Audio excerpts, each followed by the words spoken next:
לכולם, כאן שלומי קינן. לפני שממשיכים, זכרו לעשות סאבסקרייב לערוץ וללחוץ על נוטיפיקיישנס, זה עוזר לקידום הערוץ וכך גם תוכלו לדעת מתי אני מעלה תכנים חדשים. זה קורה כל שבוע, שבועיים בערך. כמו כן, אנא עשו לייק לסרטון בו אתם צופים עכשיו, זה מסייע מאוד לאלגוריתם של יוטיוב להפיץ את התכנים האלה הלאה לעוד אנשים שמעוניינים ואוהבים לראות את זה. לינק לתמיכה בערוץ, קישורים לפודקאסט קלאסי קינן, לקבוצות הרלוונטיות בפייסבוק, וגם מומלץ במיוחד הקורסים הדיגיטליים, נמצאים למטה בתיאור של הסרטון. בקיצור, עשו סאבסקרייב, עשו לייק ותמכו בערוץ באמצעות הקישורים בתיאור של הסרטון למטה ביוטיוב. המשך צפייה מהנה. תודה רבה לאהוד ותודה למתג, וכיף שבאתם. הערב אנחנו עם שוברט, זה ערב ראשון מתוך סדרה קצרה על המלחין, שאני רוצה להראות באמת את הקשר המרתק וההדוק בין הלידר, השירים, השיר האומנותי הגרמני, הסוגה נקראת לידר, לבין היצירות הקאמריות שלו. וזאת זווית, אני חושב, מאוד יפה להתוודע למוזיקה הקאמרית הנפלאה של המלחין הזה, כי שוברט, מגדולי המלחינים, הוא הרבה פעמים הסיפור על מוצרט, זה סיפור נכון על שוברט, כאילו האגדה על מוצרט, שהוא היה מסכן ומת בגיל צעיר ולא החזיקו ממנו, והמוזיקה שלו לא בוצעה, במקרה של מוצרט זה אגדה. זה מיתוס, מיתוס שנבנה בכוונה, דיברנו על זה. במקרה של שוברט זו המציאות. הסיפור הזה הוא על שוברט. המלחין שנפטר בגיל מאוד צעיר, יותר צעיר ממוצרט, שוברט נפטר, הוא מת בגיל 32, מאגבת, שבה הוא חלה בגיל 25. מגיל 25 הוא הסתובב עם גזר דין מוות מעל ראשו. עד גיל 32. הצעיר ביותר מגדולי המלחינים. הוא הלחין כל כך הרבה שזה לא יאמן. אבל הסוגות המרכזיות שבהן הוא התעסק, זה השיר האומנותי, הלידר, מעל 600 שירים, כנראה 630 זה המספר המקובל היום אקדמית, 630 לידר הוא הלחין. זה מספר בלתי נתפס. כמות גדולה מאוד של יצירות קאמריות, ואפילו 8 סימפוניות. הן ממוספרות בטעות עד התשיעית, אבל השביעית איננה, אין דבר כזה, 8 סימפוניות. אופרות, יצירות קוראליות, הוא הלחין המון. וחי באמת, אני מרוד, הסיפור על מוצרט. אבל זה לא שלא הכירו ביכולותיו של שוברט, זה לא בדיוק הסיפור הנכון כאן. אבל להיות מלחין שירים כל כך מוצלח ואפילו מצליח, לא תורגם להצלחה כלכלית בכלל, בשום קונסטלציה בווינה של תחילת המאה ה-19. אז באור הזה אנחנו צריכים לשמוע כמה שירים ולהבין שאנחנו תכף נראה, הסיפור של היום הוא על שיר של שוברט שהיה להיט ענק. אנחנו היום נדבר על הפורל, על דג השמך, ועל החמישייה המפורסמת שקשורה לדג השמך. אם אנחנו צריכים דוגמה של שיר שמתוכו באה יציר, נובעת יצירה, זה הדוגמה הקלאסית של השיר שמתוכו נבעה יצירה. יש עוד כמה דוגמאות אצל שוברט במפגש הבא, אנחנו נדבר על דוגמה מפורסמת לא פחות, על המוות והעלמה. עוד יצירה קאמרית ענקית שנבעה משיר ענקי לא פחות. אבל היום אנחנו בקל ובנעים ובמשגע ובמוכר, וכי לשוברט יש גם את האספקט הזה, האספקט הנהדר הזה של המלחין המלודי הנפלא, שאנחנו מיד מתמכרים כשאנחנו מתחילים להקשיב לו. אבל אני רוצה להתחיל עם שיר אחר. השיר הראשון בעצם ששוברט פרסם בתור אופוס 1, ומיד שם אותו על המפה, למרות שלקח 5 שנים עד שהשיר בעצם ראה אור בתור אופוס 1. שוברט הכין אותו בגיל הצעיר מאוד של 18. שוב, לא יאומן, הוא נפטר, מת בגיל 32, הוא התחיל להלחין בגיל מאוד מאוד צעיר, הוא היה באמת ילד פלא. השיר הזה, שר היער, הוא מגיל 18 של שוברט, ואני פותח איתו, בשביל שבאמת אנחנו נראה במפגשים הקרובים, איך השירים האלה של שוברט משפיעים על כל הסגנון היצירה שלו, גם שהיא לא מושרת, גם על המוזיקה הקאמרית בעיקר, ואפילו על המוזיקה הסימפונית. אנחנו נראה את זה עוד 2 מפגשים. שר היער זה שיר מפורסם, מפורסם גם בתור טקסט של גתה, וגם בתור שיר של שוברט. ממש ממש ממש ידוע, אם יש לידר ידוע, נגיד ככה, זה שר היער, וההקלטה שאני מראה היום, זה הקלטה הבאמת סמינלית יונה לא יסכים לשום דבר אחר. אנחנו שנשמע את דיטריך פישר דיסקו, עם מור מלווה אותו, ואיילה גם בטח אוהבת את מור ואוהבת את דיסקו, ובואו נשמע את שר היער, אני אקרין את המילים. חשוב לזכור, התפקיד פה של הזמר הוא מאוד מאוד קשה, הוא צריך לשיר 4 דמויות בעצם. גתה כתב את הפואמה הזאת שיש 4 דמויות שונות, יש את המספר, יש את שר היער, יש את האבא ויש את הילד. והדרמה בעצם, הזמר צריך להציג את כל 4 הדמויות. ובאותם אירועים חברתיים שבהם שוברט שר את השירים שלו, אנחנו נדבר עליהם, שוברט הופיע עם השירים האלה, באירועים חברתיים שנקראו שוברטיאדות, והיו להיט גדול בכל רחבי וינה של החברה הגבוהה.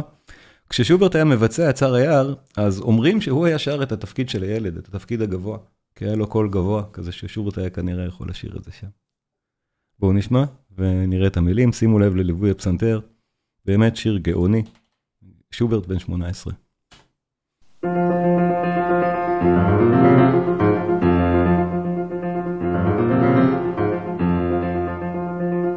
זו ההקלטה שאנחנו שומעים, שווה מאוד לשמוע 21 לידר, נהדרים, פשוט אחד אחרי השני. כל הלידר שנשמע היום זה מההקלטה הזאת.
Meine Töchter führen den nächtlichen Rhein und wiegen und tanzen und singen dich ein. Sie wiegen und tanzen und singen dich ein. Mein Vater, und siehst du nicht dort, der Königstöchter am düsteren Ort? Mein Sohn, ich sehe es genau, es scheinen die alten Weiden so grau.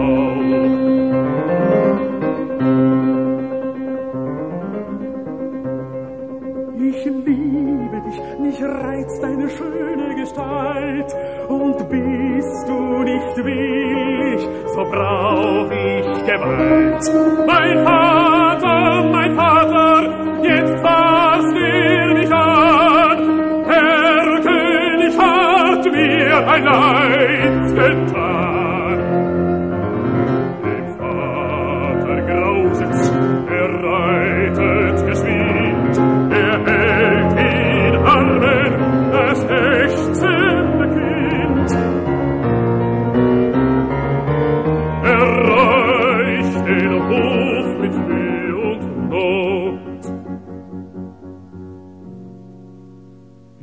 seinen Armen das Kind war tot.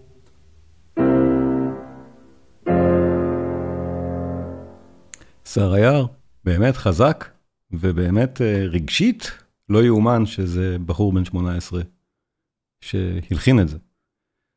שוברט הוא היה מעמיק מאוד כבר בגיל צעיר וזה ניכר כאן, אבל היום אנחנו רואים אספקט נוסף של שוברט, עוד שיר מגיל מאוד צעיר, מגיל 19, באווירה שונה לגמרי, וזה חלק שוב המון, אמרנו, הלחין מעל 600 שירים, כנראה 630 לידר שוברט הלחין, זה אחד מהמוקדמים, שוב, שוברט בן 19, השנה 1817, והוא מלחין את הפורל. אחד מהלהיטים הכי גדולים כנראה בווינה של התקופה. לא כנראה, האמת בטוח, כי הסיפור של החמישייה מעיד עד כמה השיר הזה היה להיט גדול בווינה.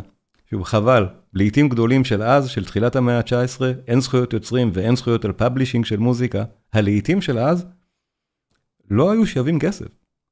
שוברט לא הרוויח מזה, אבל השיר היה להיט, כנראה ענק. אנחנו נראה תכף למה יודעים את זה.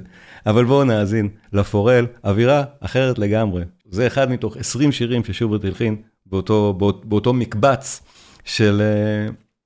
שמתוכו גם בא אותו פורל, שהיה להיט ענק בכל אותן שוברטיאדות, בכל אותן מסיבות חברים בחברה הגבוהה של וינה. מיד ושיר כזה ודאי שיהיה להיט, כי הוא כבר תורגם לכל השפות. אני חושב שישמענו כאן את זה גם פעם אחת בעברית, אני חושב, בכמה ביצועים של דג השמך. שימו לב לליווי של הפסנתר, כי זה חשוב לנו כשנדבר תכף על הרביעייה. In einem Bächlein hell, da schoss in froher Eil die launische Forelle vorüber wie ein Pfeil. Ich stand an dem Gestade und sah in süßer Ruhe des muntern Fischleins Bade im klaren Bächlein zu. אותן פיגורציות של פסנתר יהיו חשובות לנו תכף, כי אנחנו נאזין לחמישייה שמבוססת ממש על זה.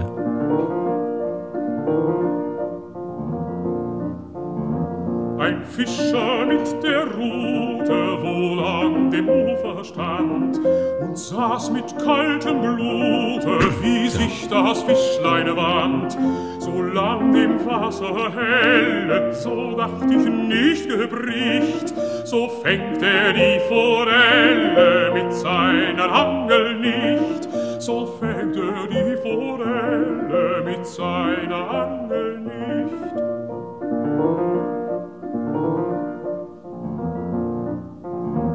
Doch endlich ward dem Diebe die Zeit zu lang. Macht das Bächlein tückisch trübe, und ich es gedacht, so zuckte seine Ruten, das Fischlein zappelt dran, und ich mit regem Blute sah die Betrogene an, und ich mit regem Blute sah die Betrogene an.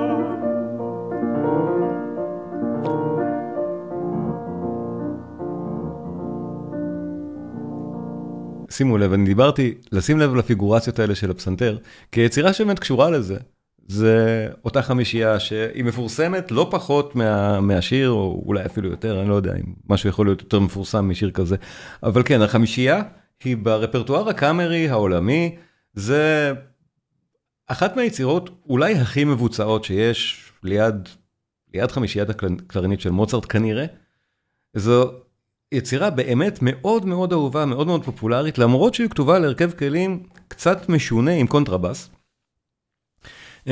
יש גם גרסה לצ'לו אגב, של החמישייה, שבחמישייה פסנתר סטנדרטית, אנחנו עם פסנתר ואז רביעיית מיתרים. פסנתר, שני כינורות, ויולה וצ'לו. כאן זה כתוב לקונטרבס, לכינור אחד, ויולה, צ'לו וקונטרבס. שההרכב המוזר הזה, זה היה בגלל שמזמין העבודה, פשוט איזשהו אציל שהזמין אותה משוברט, שנתיים אחרי השיר, הוא התלהב מהשיר, והזמין משוברט חמישייה, שבתוכה ייכלל גם פרק שמבוסס על השיר שלו. לכן אנחנו יודעים שהשיר היה להיט כזה גדול בווינה, שעובדה שהוזמנה משוברט עבודה, באמת קומישן, שוברט קיבל כמה וכמה עבודות, אנחנו במהלך המפגשים האלה שוברט נשמע עוד כמה יצירות מוזמנות נהדרות, שהזמינו משוברט מוזיקה קאמרית. זו אחת מהן. אבל הסיפור של הקונטרבאס זה באמת שהייתה חמישייה שנוגנה באותו אירוע של מלחין בשם המל, שהחמישייה הזאת הייתה עם קונטרבאס. אז ההרכב הנגנים היה עם קונטרבאס, ולכן ביקשו משוברט להלחין גם את החמישייה שלו עם קונטרבאס. הקונטרבאס נותן לה מצלול נהדר, אגב. אני חושב שההקלטות שיש עם קונטרבאס, והיום מקובל לנגן את זה באמת עם קונטרבאס, כמו העיבוד המקורי של שוברט, הן באמת נהדרות, יש לזה יותר, זה נשמע אולי מעט יותר סימפוני, בגלל התחום תדרים היותר רחב הזה, שאנחנו מקבלים כלי יותר נמוך מהצ'לו גם, זה נהדר, אבל שוברט, לא כתב פה יצירה שהיא באמת כלילונת, היא נשמעת קלה מאוד להאזנה, יצירה נהדרת, היא נפלאה, אבל היצירה היא די מעמיקה, שוברט כאן נותן לנו ומפנק אותנו בשלושה מוטיבים בפרק הראשון, ואף אחד מהם הוא לא אותו הפורל. בואו נזכור, הפורל, הדבר הזה, השיר, המלודיה שלו, היא זו.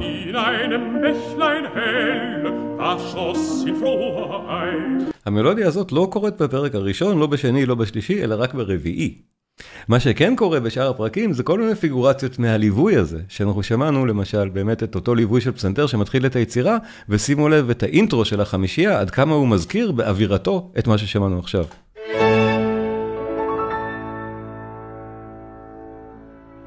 עכשיו, הנקודה המעניינת פה, שאמרנו, שוברט נותן לנו שלוש תמות, שלושה נושאים. זה רק הפתיח. והפתיחה היא כבר מזכירה את הדגיות שמח הזאת.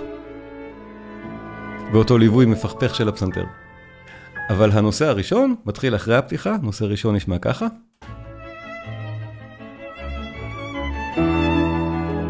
זה באמת נשמע כמו וריאציה על דג השמח.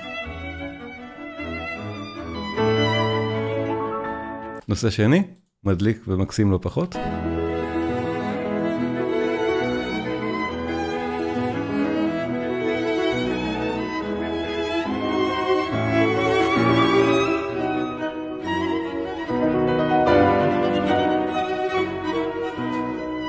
ונושא שלישי. כולם מפכפכים, דגיים, חמודים, ואף אחד מהם הוא לא בדיוק דג השמח ההוא. אבל אנחנו צריכים לזכור שבצורת סונטה מקובלת, יש בדרך כלל שני נושאים, שלושה זה משהו שבטהובן אהב לעשות, ושוברט לוקח את זה ממנו, ושוברט אחר כך אנחנו נזכור ונראה אחר כך איך הוא גם משתמש בשלושה נושאים בתוך צורת סונטה במקום שניים, ופה ביצירה הקאמרית הקטנה והמוזמנת הזאת, שוברט לא מתבייש וכבר נותן שלושה נושאים בתוך הצורה ומפתח את שלושתם בחלק הפיתוח. בואו נשמע את הפרק המקסים הזה שפותח את היצירה, את חמישיית דג השמח של שוברט, ואני אעבור ואגיד מה אנחנו שומעים בכל רגע, איזה חלק משלושת הנושאים. האקספוזיציה חוזרת, אחר כך הפיתוח, ובסוף הרקפיטולציה, נראה איך זה בנוי. זה בנוי נהדר. כל היצירות של שוברט, שוברט היה באמת מושפע מאוד מאוד מבטהובן, והלחין נפלא בסגנון הזה. פתיחה. ההקלטה שאנחנו שומעים, אני אראה מהי. יש הקלטות נהדרות של החמישייה הזאת, גם עם צ'לו, גם עם קונטרבאס. צריך גם עם רביעייה רגילה וגם עם קונטרבאס.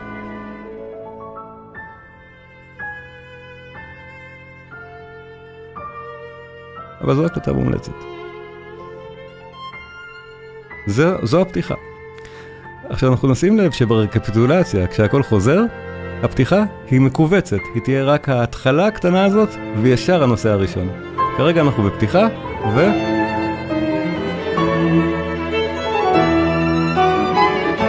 הגענו, נושא ראשון.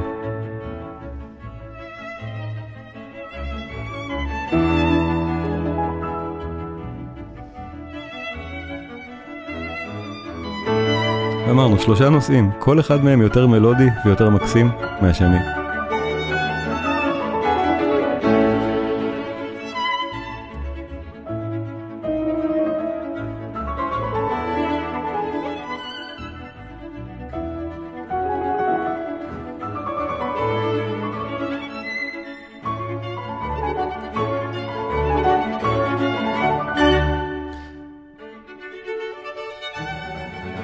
ושימו לב, הנושא הראשון ניתן לכינור, הנושא השני יינתן לצ'לו, והשלישי לפסנתר. שוברט כאן משתמש באמת בצבעים השונים של החמישייה בשביל לגוון.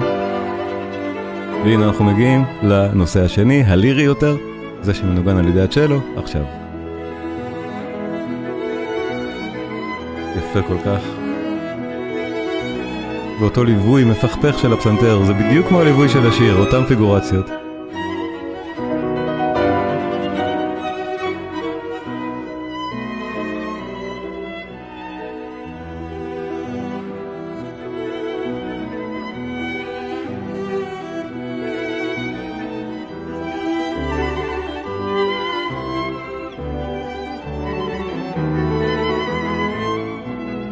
ונושא שלישי, פסנתר. בואו נראה אותו שוב. איזה חמישייה נפלאה מנגנת פה.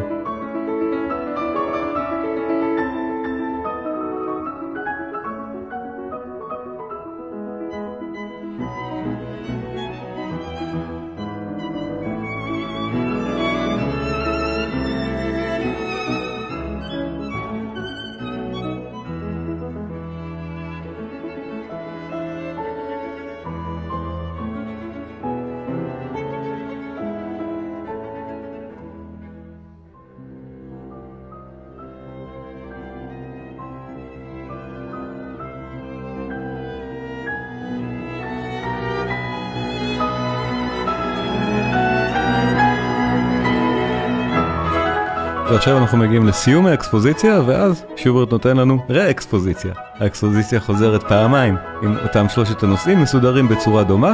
אנחנו צריכים לזכור, היצירה הזאת באמת נכתבה עבור איזשהו נשף, איזשהו אירוע של אציל שהזמין אותה משוברט, ומאוד מאוד מקובל הרי לעשות מה שנקרא ראקספוזיציה, לחזור על הנושאים.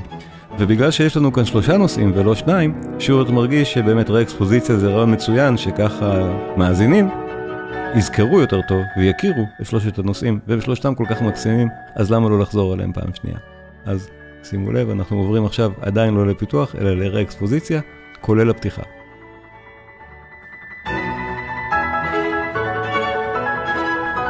ושימו לב עכשיו, מגיעה הפתיחה שוב, היצירה חוזרת כאילו להתחלה. עכשיו. וכאן יש לנו שוב חלק ארוך עד שאנחנו מגיעים לנושא הראשון. תזכרו את זה, כי מה שמאוד מעניין, שאנחנו חוזרים לזה אחר כך, אחרי חלק הפיתוח, בסוף הפרק, החלק שנקרא רקפיטולציה, שוברט מקצר את זה, ועושה, מצמיד את אותו טריל של פסנתר שמתחיל את זה, מיד לנושא הראשון, והאפקט הוא נהדר, הוא מאוד מאוד יפה.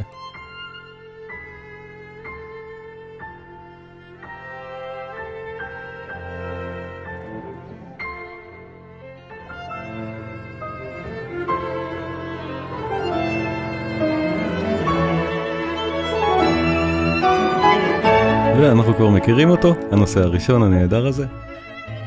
ואמרנו, השירים במקרה הזה, עדיין לא, השיר לא מצוטט ישירות בתוך הפרק הזה. אבל ברור, כשמש, שהפרק הוא באווירת השיר. ששוברט במקרה הזה אנחנו יודעים שבאמת היצירה הוזמנה בהשראת השיר, אז הוא עשה את זה ככה. אבל אנחנו יודעים גם שכל המוזיקה הקאמרית של שוברט, כמעט כולה איכשהו מתייחסת סגנונית לפחות לדברים שהוא עשה בשירים שלו. ואנחנו שומעים את זה למשל באמת בפרק הזה שדומה לשיר אבל לא מצטט אותו. אנחנו שומעים את זה עוד בהרבה מאוד מקומות. שמענו קודם את שר היער. יש הרבה מאוד יצירות קאמריות של שוברט שאנחנו נשמע במפגשים הבאים שבאמת מזכירות באווירתן את שר היער. מטבע הדברים שוברט מתייחס לזה. הנה הגענו לנושא השני, הנושא של הצ'לו. עכשיו חוזר בפעם השנייה, כאן.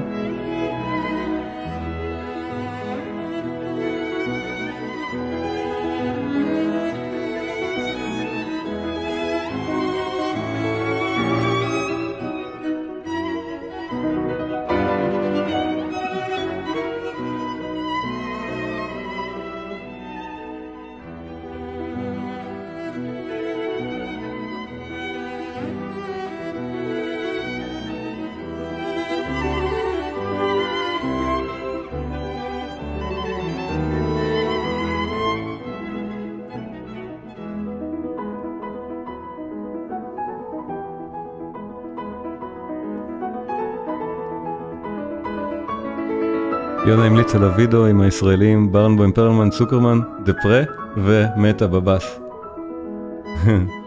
צודק? באמת וידאו יפה.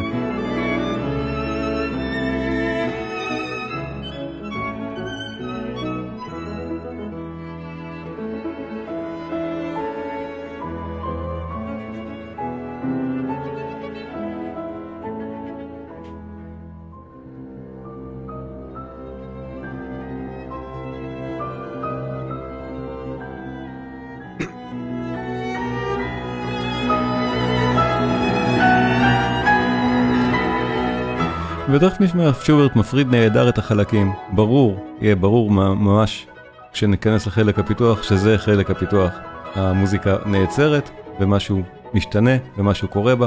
זה כתוב מהבחינה הזאת באמת די מושלם כצורת סונטה שוברטית, מורחבת, עם 3 נושאים, ששוברט משתמש בצורה הזאת של 3 הנושאים, גם בסימפוניות, בבלתי גמורה, שאנחנו נעבור על זה ונראה איך יש שם 3 נושאים בפרק הראשון ולא 2, ועניין 3 הנושאים הזה, שהוא לקח בעצם מהמוזיקה הקאמרית של בטהובן, בטהובן ביצירות קאמריות ובסונטות לפסנתר לפעמים גם משתמש ב3 נושאים, באופן מאוד מאוד אפקטיבי. אחר כך, אצל מלחינים כמו ברוקנר, שמאוד מושפעים משוברט, אנחנו שומעים 3 נושאים כמעט בכל הפרקים שלהם בצורת סונטה, חלק פיתוח. ברור לגמרי שהגענו לחלק אחר ביצירה.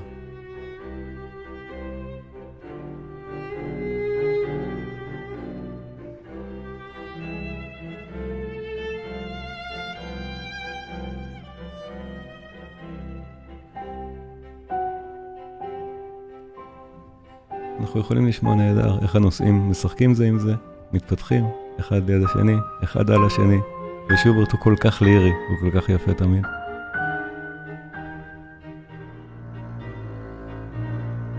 והקונטרבאס.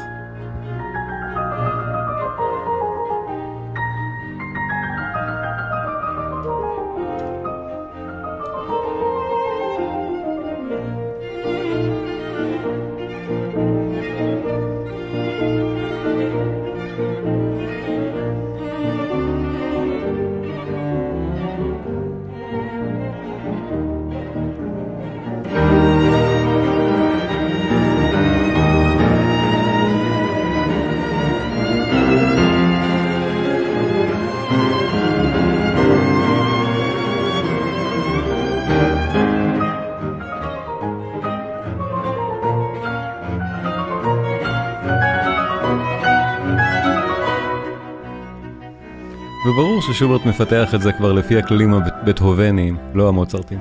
שוברט במובן הזה הוא פה תלמיד מאוד מאוד רציני של בטהובן, ודאי. לא תמיד זוכרים, אנחנו בדרך כלל חושבים ששוברט הוא יותר מאוחר מבטהובן, אבל זה רק חצי נכון. חייו היו פשוט ממש קצרים, הוא נפטר 1.5 שנה אחרי בטהובן. רקפיטולציה. שימו לב. מיד הגענו לנושא הראשון, אחרי פתיחה קצרצרה. ואנחנו כבר זוכרים את הנושאים האלה, נושאי דג השמש האלה.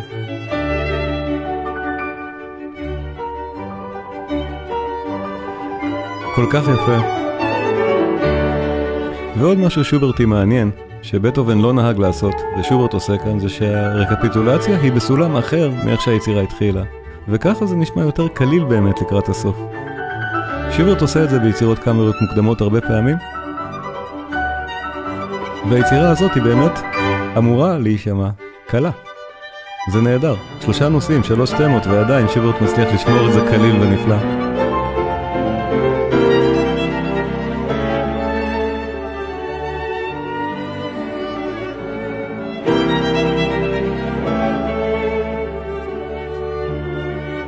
ונושא שני.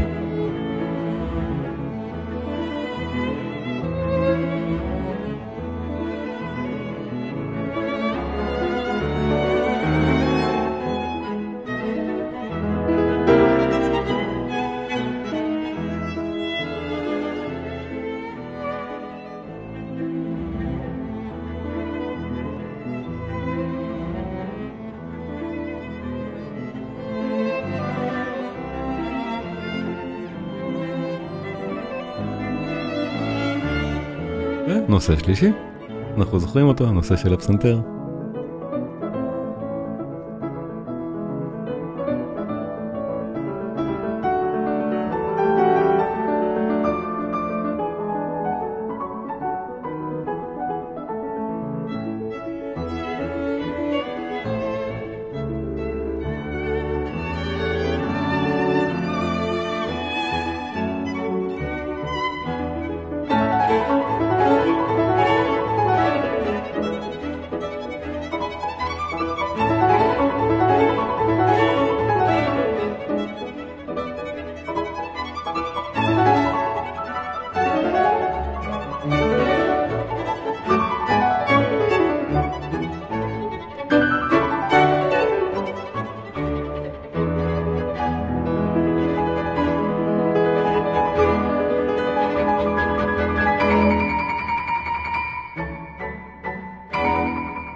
נהדר, הפרק הראשון של דג השמך, שהוא גם דגי, למרות שהוא לא מצטט במדויק את דג השמך.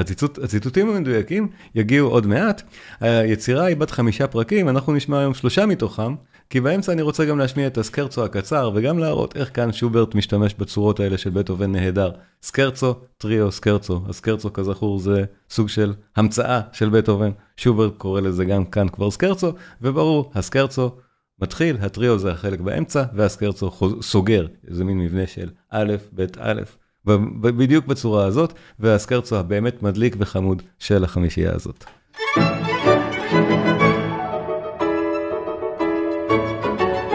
סקרצו.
והגענו לטריו, ברור, אנחנו מגיעים לחלק אחר.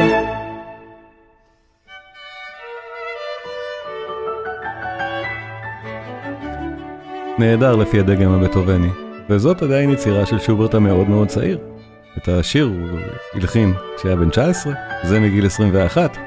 לא יאומן איזה מלחין ענק הוא היה כבר בגיל המאוד מאוד צעיר הזה.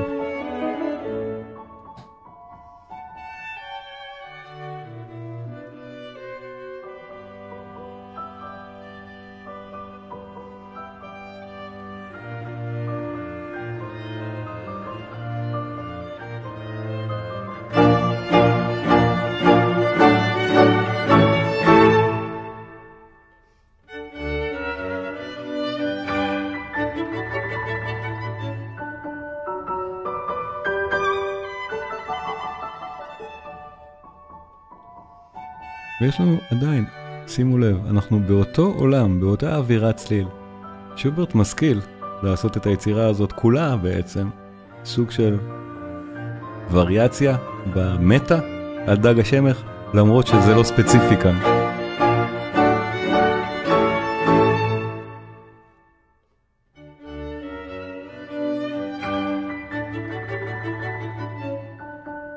ואנחנו שומעים, נגמר הטריו, וחוזר הסקרצו.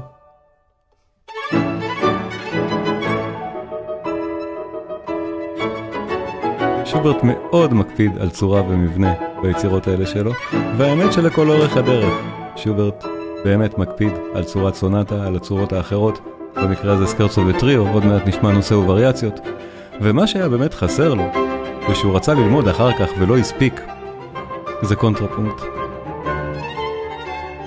אנחנו נשמע גם במפגשים הבאים איך יש מקומות שבהם שוברט ממש רוצה להלחין קונטרפונקט והוא יודע שהוא עדיין לא יודע, וזה מורגש. כאן אנחנו עוד לא מרגישים את הלבטים האלה, אבל יותר מאוחר כן.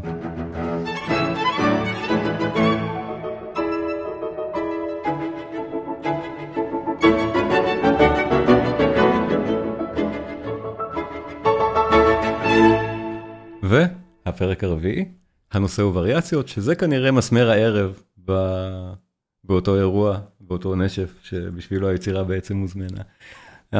הלהיט של שוברט. אנחנו זוכרים את השיר, השיר נורא מפורסם, אבל שוברט עושה נושא ווריאציות על השיר, שבעצם הווריאציה הכי דומה לשיר קורית בסוף העניין. הנחת העבודה היא שכולם מכירים את השיר, זה היה מין להיט באמת בראש מצעד הפזמונים בווינה, אז כולם מכירים אותו. אז הוא מתחיל בתמה, אבל בצורה שונה מאיך שיופיע בשיר. בואו נזכר, בשיר זה מושר לנו כך.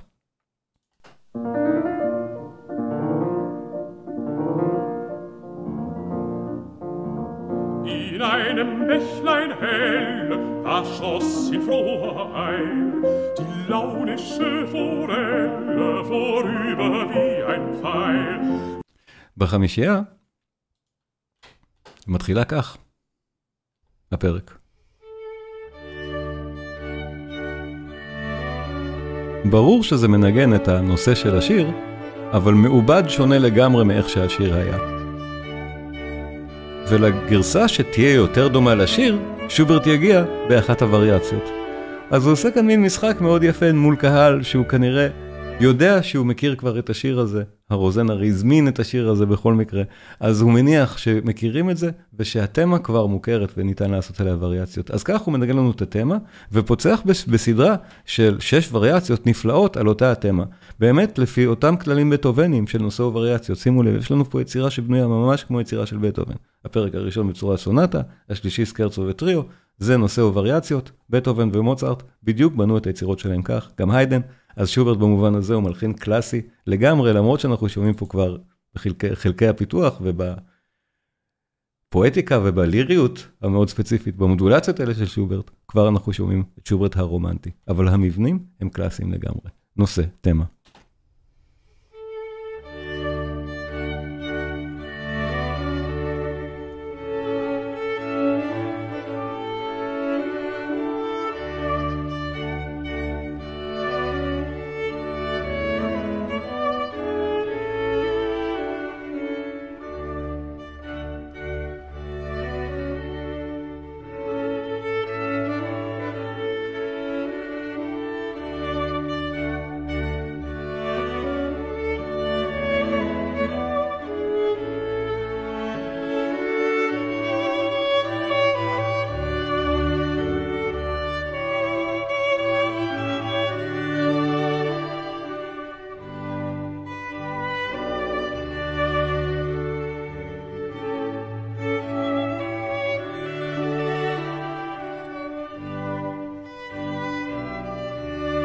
אז הנושא נוגן באמת כמו שהוא, בצורה פשוטה לגמרי על ידי 4 כלי המיתר, לא על ידי הפסנתר, וריאציה ראשונה. וריאציה. ושומעים את פחפוחי הדג.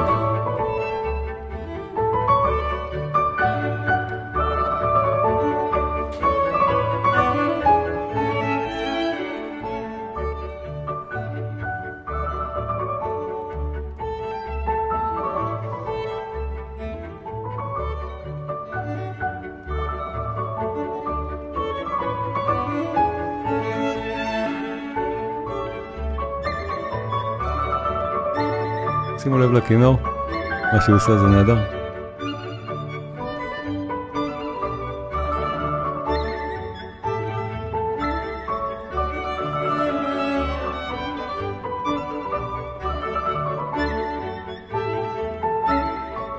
ווריאציה נוספת.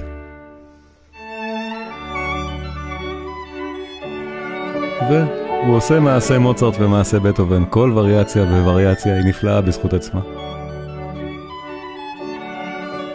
מלאה דמיון.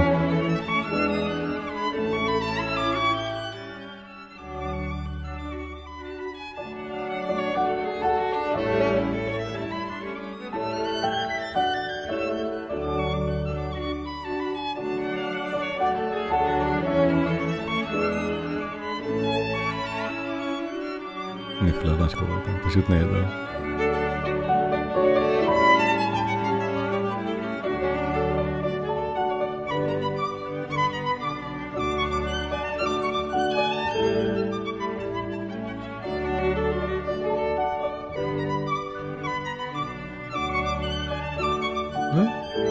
מיד וריאציה נוספת.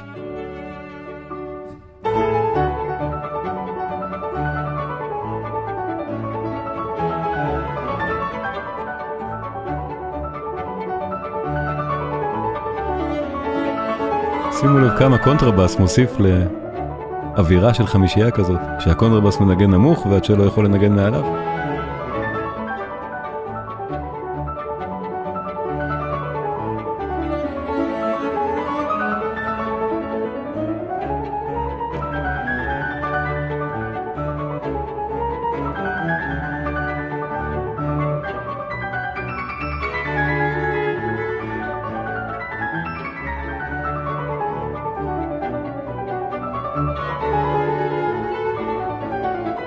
והווריאציה הרביעית במספר.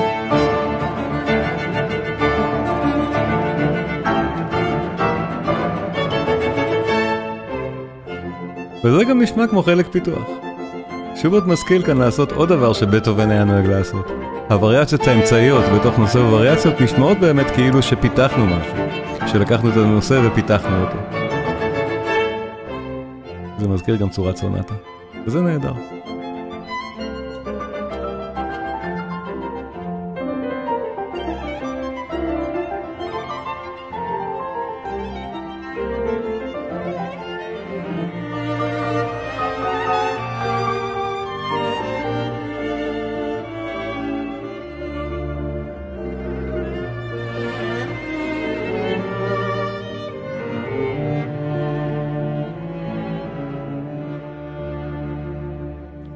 ווריאציה נוספת, לפני האחרונה. שוברט הוא מלחין מאוד מאוד משפיע, זה אנחנו יודעים, אבל לא רק מוזיקלית, אלא גם קונספטואלית. למשל, את הרעיון הזה אמרנו של 3 נושאים בתוך צורת סונטה, במקום 2. אבל את הרעיון של לקחת את השיר, את הלידר, ולשזור אותו איכשהו בתוך יצירה רחבת ממדים, זה רעיון שמאלר לקח בשתי ידיים. אנחנו זוכרים, דיברנו על מאלר, ומאלר זה מלחין שהודע, או תמיד הוא אמר, כמה שוברט היה השפעה חשובה עליו. אבל לא רק במובן של סגנון הלחנים הליריים האלה, המאוד שיריים, אלא גם מבחינת הרעיון, הקונספציה הזאת, של לקחת לידר, שיר, שמאלר הלחין את השירים, וביסס עליהם, או מתוכם, נבעו הסימפוניות. שוברט זה מקרה דומה, שהלחין את השירים, את 630 השירים שלו, ומתוך הגרעינים הקטנים האלה, נבעו יצירות הקאמריות, ובמידה רבה גם יצירות רחבות היקף אחרות. זו פשוט דוגמה משגעת לזה, דג השמך. וזה שהחמישייה היא יצירה ענקית בזכות עצמה, בלי קשר לשיר, רק מראה עד כמה שוברט היה מלחין ענק. והווריאציה האחרונה, שהיא באמת הכי דומה אולי לשיר עצמו.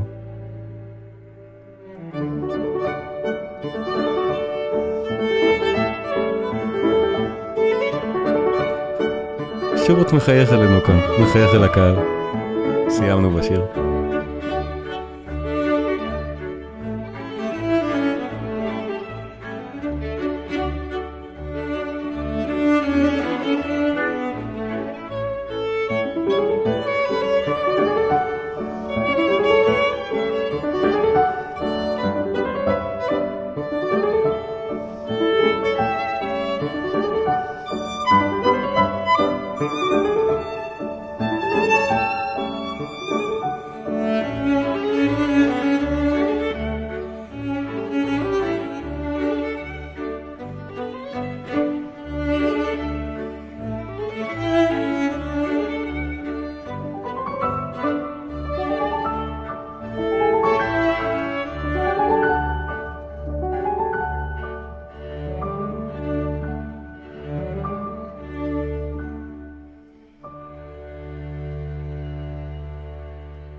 שוברט, דג השמך, השיר והחמישייה. אז תודה רבה לכם. לפני שנפרדים, תנו לי לספר לכם על הקורסים הדיגיטליים שנמצאים כבר ברשת. קלאסי קינן, הקורסים הדיגיטליים של שלומי קינן. הקורסים מיועדים לחובבי מוזיקה מעמיקים שרוצים לדעת יותר. המפגשים מועברים בלשון בהירה וקלה, בלי צורך בקריאת תווים או השכלה מוזיקלית. השיעורים כוללים גם המלצות על ביצועים והקלטות של היצירות. בכל קורס יש שיעור פתוח אחד לצפייה ללא תשלום, מה שאומר שזה שווה, אפילו אם אתם לא רוצים לשלם עליהם, יהיה לכם שם תוכן לראות בחינם. הקורסים שכבר יש, באך, מוזיקה מגן העדן. עמדאוס, המוזיקה האלוהית של מוצרט. מבוא למוזיקה של ריכרד וגנר. בטהובן, העוצמה והיופי. וחדש, מאלר, המשורר הסימפוני. כל אחד מהקורסים האלה יותר מ-15 שעות, וכל הזמן מתווסף גם עוד חומר. הקורסים עצמם דינמיים, ואני מוסיף להם הרצאות נוספות ככל שאני בעצמי עורך אותם. אז זה כל הזמן גם משתפר ומשתדרג. מי שמעוניין לבדוק, הקישור נמצא בתיאור של הסרטון בו אתם צופים עכשיו. אני מזכיר לעשות סאבסקרייב, לעשות לייק, ואנחנו נשתמע בפעם הבאה.